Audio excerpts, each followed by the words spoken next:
Guys, nandito po tayo ngayon sa isa sa mga tourist attraction dito sa Puerto Princesa, yung tinatawag nila na Baywalk. So nandito ngayon, napakaraming tao. Nandito po kami ngayon, napakaraming tao na namamasyal, nagpapahangin. Ito po ay tabing dagat dito sa Puerto Princesa. Nasa sentro mismo ito ng city. Ayan, no? Dagat po yung kabilang side. At yan naman po yung kanilang pangalang Puerto Princesa. Marami pong pwedeng mabili dito, pagkain, at maraming mga rides na pwede ninyong magawa. O, nandyan po yung mga bike, may single, may with sidecar na pwede ninyong marintahan sa murang halaga. So mag-enjoy na po kayo dyan. Ayan. Dito po sa Baywalk sa Puerto Princesa, marami po kayong pwedeng makainan. So karamihan po ng pagkain dito mga seafoods. So ayan po. May kinilaw, may lobster, shrimp, pusit, tuna, lapu-lapu, talakpitok, iba't ibang uri ng mga seafood. Latok, ano yung mga shells na lalaki ng takong, ano yung mga clam na malalaki. Yan. So affordable naman ang presyo. So kayang-kaya naman.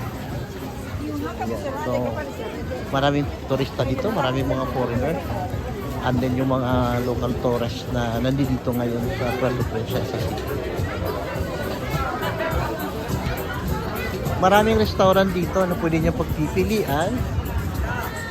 Ayan. So bahala na kayo kung anong gusto ninyong pagkain o gusto nyong ipaluto. Lulutuin nila yan sa harap. So lobster, ang dami, oh. Napakadaming lobster. So buhay na lobster yan. Pili lang kayo dyan kung ano dyan ang lobster sa gusto po ninyo. Then napakaraming kumakain, oh. Ayan, daming kumakain. Malilit lang yan, no? Sa kabilang side, puro tabing dagat. O yan po yung tabing dagat ng Baywalk.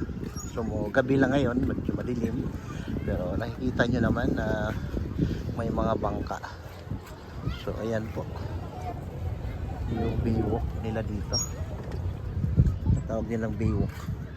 Sa kabilang dulo yung pier ng Puerto Princesa. Okay, so marami po pwedeng marintahan dito, lalo na sa mga bata. Maraming mga bisikleta, single at saka with sidecar. Ano sa mga kainan, kung nakita nyo kanina pang turista lang yon, pero meron naman po dito mga pang affordable na pagkain. Punta tayo doon. Sa likod po ng mga restaurant na to, anak ko, sige na. Sa likod po ng mga restaurant nito, nandun natin makikita o mabibili yung mga affordable na pagkain. Puntahan po natin. Kitaan tayo dito. O yan. Kung mapapansin niyo, maraming restaurant o kainan na sarado. New Year po kaya ngayon, January 1. Kaya karamihan din po sa mga restaurant dito ay sarado. So dito po makakabili na kung ano mga pagkain, mga affordable.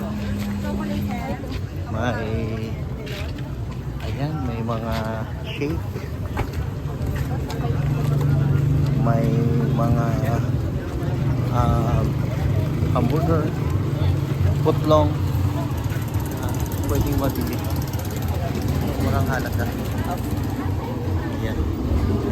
Iba't ibang pwedeng pagkain na pwede nyo mabili dito sa Puerto Princesa sa Palawan. Okay, thank you very much.